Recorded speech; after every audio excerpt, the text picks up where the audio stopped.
tadi pantas kita semua bertepuk tangan untuk Pak Nusron. Kalau Pak Ketua nggak ajak tepuk tangan, saya akan ajak tepuk tangan buat Pak Nusron. Tapi nggak apa-apa sekali lagi untuk Pak Nusron. Kenapa saya kira harus tepuk tangan? Ini mencontohkan bagaimana seorang anggota DPR yang sudah karatan dalam hitungan 100 hari benar-benar jadi menteri. Menteri beneran. Karena banyak juga menteri yang masih sampai sekarang. Lihat sekali bahwa Pak Nusron menguasai dengan sangat baik semua isu-isu yang dipaparkan kepada kita, daging semua. Bahkan ketika menyembunyikan sesuatu pun datar, sehingga seolah-olah kita nggak sadar gitu.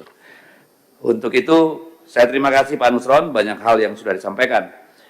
Nah, pertama saya ingin tanya terkait anggaran. Di sini kan tentu anggaran itu kan kemudian ada output atau outcome. Saya tidak akan mengatakan pemotongan efisiensi anggaran itu sebagai efisiensi karena sampai 41% hampir 42,76 kalau nggak salah itu sudah pemangkasan anggaran. Pertanyaan saya, apakah juga mengubah rencana kerja dari ATR BPN atau masih tetap yang kemarin? Itu real supaya kita nanti dalam evaluasi tidak menyalahkan Pak Menteri. Ngajukan mobil speknya ya dengan CC 3.300. Lalu nanti kita audit, kita laporkan dengan CC 1.500, kan nggak fair. Ya, jadi saya ingin tahu konsekuensi dari pemangkasan anggaran itu ya terhadap capaian-capaian yang diusulkan berdasarkan rencana 2025 yang disusun tahun 2024. Itu yang pertama. Dan sini saya juga mau sampaikan bahwa jangan lupa bahwa APBN kita itu juga mendorong sektor real. Sehingga harus juga diperhatikan pengaruhnya terhadap ekonomi real. Yang kedua Pak Nusron, saya menangkap semangatnya tadi secara substansial, bicara tentang keadilan pertanahan, juga kepastian hukum, dan soal sosiologis ketika bicara tentang katakanlah hak apa yang sudah terbitkan nih, hak ulayat, tanah ulayat. Cuma yang menjadi pertanyaan saya, kenapa hanya Kalimantan Barat nih? Apakah ini ada proses di mana pemerintah daerah atau provinsi terlibat, sehingga kemudian mereka lebih dulu? Karena saya kira problem di Kalimantan Selatan, Tengah, Timur, dan Utara juga banyak sekali terkait tanah ulayat. Apakah tidak ada usulan dari sana Pak Menteri? Ya, ini kan perlu menjadi perhatian kita soal tanah ulayat ini, karena kita semua tentu paham bahwa persoalan tanah konflik agraria adalah bom waktu bagi negara ini. Ketika populasi terus bertambah, tanah semakin sedikit, ya, perubahan terjadi dalam dunia industri dan sebagainya, orang untuk makan perlu tanah. Itu harus kita ingat. Jadi ini adalah sumbu ledak yang kita nggak tahu kapan akan meledak di negara ini. Sehingga perlu hati-hati dalam soal keadilan agraria. Kemudian Pak Menteri, saya juga sangat tertarik dengan plasma dan inti. Di dapil saya Pak Menteri, tidak ada plasma yang beruntung Pak. Setiap tahun per keluarga rata-rata hanya menerima 100-200 ribu per bulan, Pak, untuk 2 hektar tanah plasmanya. Saya mohon semua di Kalimantan Utara diaudit, Pak. Karena selalu alasannya rugi, perusahaan rugi, masyarakat masih punya utang. Sampai kapan mereka harus menderita? Mending kembalikan 2 hektar itu mereka kelola sendiri. Kenapa jadi rakyat yang berutang di bank untuk plasma? Padahal tanah ulayat, tanah milik sendiri. Ini saya kira Pak Nusron, saya sangat butuh perhatian khusus dari Kementerian Agraria di Kalimantan Utara ini Pak. Ada satu kabupaten Malinau lebih luas dari Jawa Barat Pak. Penduduknya hanya 85.000 kurang. Tanahnya terdiri dari mungkin 70% hutan, 29%-nya konsesi, tambang dan segala macam, cuma mungkin di bawah 5% yang diduduki masyarakat.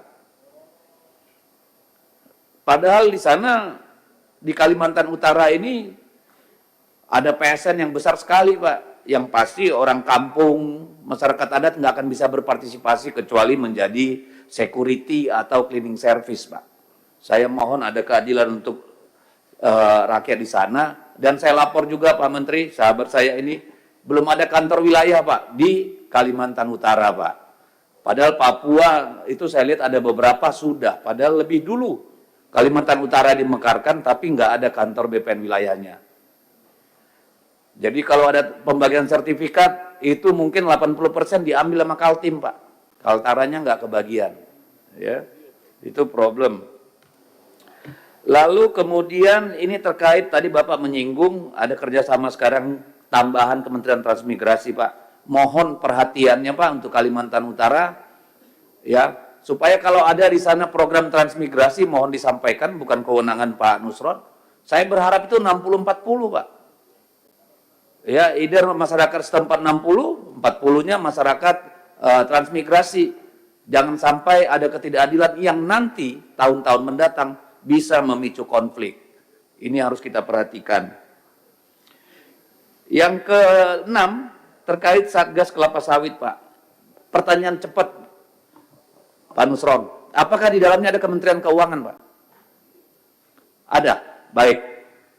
Ini terkait juga, Pak, karena menurut saya, ini kalau nggak ada cerita penegakan hukum, Pak, persoalan kayak gini akan terjadi terus.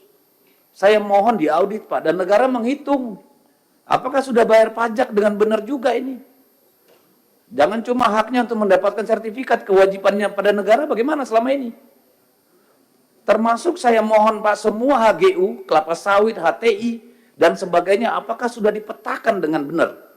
Sehingga kita bisa menghitung, apakah betul misalnya HGU diberikan 30.000 hektar, dia tidak menguasai 35.000 hektar. Sehingga 5.000 hektar itu selama ini tidak membayar pajak kepada negara. Ini kan sedang dibutuhkan negara, Pak. Itu salah satu cara untuk menambah pendapatan negara dari orang kaya, gitu, yang menipu terutama. Lalu kemudian soal tentu ini, soal tadi disampaikan Pak Nusron yang lagi rame ini soal pagar laut. Tadi mau saya tanya, ternyata semua yang sedang diributkan ini tidak satu pun di kawasan PSN ya Pak Nusron. Dan kemudian tentu menjadi pertanyaan, apakah ini bagian dari siapa? Apakah mafia tanah itu sendiri? Terlepas dari PSN atau tidak?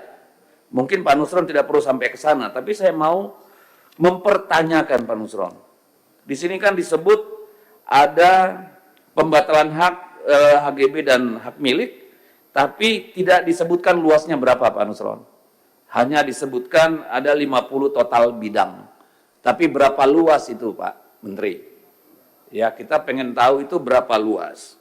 Kemudian, dulu pertemuan pertama kita Pak Menteri, saya mengatakan bahwa tidak akan ada mungkin mafia tanah, tidak akan ada konflik kalau tidak ada keterlibatan insan BPN. Dan hari ini kan itu terbukti. Ya. Tetapi yang menjadi pertanyaan saya, ini kenapa sanksi berat? Apakah ini persoalan administrasi atau persoalan pembegalan hukum, Pak? Tidak ada mens rea di sini untuk keuntungan pribadi atau kejahatan hukum. Kalau hanya sanksi berat, Pak, ini akan berulang terus di mana-mana, Pak. Kalau hanya inspektorat yang turun, tidak akan ada yang namanya efek jerah. Ya paling sanksi berat, di kantong gua udah 30 miliar. Kalau gua makan gaji berapa tahun sampai pensiun nggak dapat 30 miliar. Begitu-gitu aja kita, Pak. Saya kira tidak cukup hanya sanksi berat. Harus proses hukum. Karena ini kejahatan. Bukan malpraktek yang hanya berkonsekuensi sanksi. Ini saya kira perlu menjadi perhatian, Pak. Ya. Termasuk yang di Surabaya dan sebagainya itu, termasuk yang Bekasi tadi. Kalau nggak bisa dibatalin, Pak, itu yang menerbitkan sertifikatnya, proses hukum dulu, Pak. Sehingga bisa dibatalkan bahwa itu produk cacat hukum. Jangan nunggu fatwa dari kejaksaan, Pak. Duit mereka lebih banyak, Pak. Saya minta, mohon, ya udah proses hukum, Pak. Sehingga bisa dibatalkan itu. Karena soal ruang abu-abu aturan kita ini, Pak, sangat mudah dimanipulasi, Pak. Semua ada bohirnya, mau bikin PP, mau bikin perpres, mau bikin apa, semua bisa-bisa aja. Jadi saya sangat berharap penegakan hukum di sini, Pak, supaya ada efek jerah, Pak Nusron. Supaya Bapak bisa memulai, ya, memimpin ATR BPN ini dengan legacy, Pak. Pembersihan di dalam, Pak. Narasi penegakan hukum itu harus sangat kuat. Sehingga semua yang ada di layar ini sekarang, semua punya rasa takut, Pak. Tinggal minta sama negara, kalau perlu nanti gaji dan insentifnya setara dengan Kementerian Keuangan. Kenapa tidak? Di luar itu jangan coba-coba, gitu loh, Pak. Karena tanah adalah kehidupan. Kalau dimain-mainin, Pak, orang siap mati, Pak. Apa belum banyak bukti konflik tanah nyawa meregang? Masa kita harus hadapkan polisi sama rakyat terus hanya gara-gara soal pertanahan? Di baliknya ada orang-orang serakah. Narasi penegakan hukum di BPN Agraria harus sekuat-kuatnya, Pak. Kalau ibarat korporasi ini, Pak, nggak usah pakai ini langsung pecat, Pak. Nggak ada sanksi-sanksi berat. Jelas bawa ke jaksa, bawa ke KPK, Pak. Harus gitu, Pak Nusron. Supaya Pak Nusron betul-betul dikenang sebagai kita, sesama politisi maupun rakyat, sebagai individu yang berhasil melakukan reformasi terhadap ATR BPN, Pak. Selama ini kita menganggap semuanya adalah sarang mafia, Pak. Mohon maaf saya, banyak sekali orang baik di BPN Agraria, Pak. Tapi kita lihat kejadian-kejadian bertahun-tahun ini kan nggak beda dari satu menteri ke menteri lain. Kemarin soal pagar laut itu yang bikin heboh apa? Akrobat-akrobat komunikasi, Pak. Ada yang ngaku bekas tambak, bekas abrasi. Ada yang tiba-tiba dicabut, ada yang nggak setuju dicabut. Ada yang ngaku ini, ngaku itu, akrobat, Pak. Itu yang membuat heboh ya mereka-mereka, bukan rakyat. Jadi dalam soal pagar laut ini pun, Pak, ya, kami berharap penegakan hukum. Ini jangan hanya orang agrarianya yang kena, Pak. Yang bikin sertifikatnya kok lolos. Bersama-sama melakukan kejahatan kok. Mana mereka-mereka itu? Jangan kesalahan ini ditimpakan hanya kepada BPN Agraria, ATR Pak Nusron. Tadi saya singkat mendengar sudah setahun itu dikerjakan oleh Bareskrim. Lah, urusan kayak begini 1 tahun Bareskrim nggak kelar. Kan gila itu. Apa kita harus ganti Bareskrimnya? Kan ini persoalan kalau begini. Inilah realita pahit di lapangan, Pak. Semua bisa dibengkok-bengkokin. Hanya rakyat yang nggak mampu, Pak. Mereka hanya mampu diseret, dipukul ketika tanahnya mau diambil. Kalau bukan kita, lalu siapa yang bela mereka? Saya kira harus kuat, Pak Nusron, narasi penegakan hukum dalam urusan-urusan ini. Terima kasih, Pak Nusron. Mohon maaf kalau kurang berkenan semua. Terima kasih.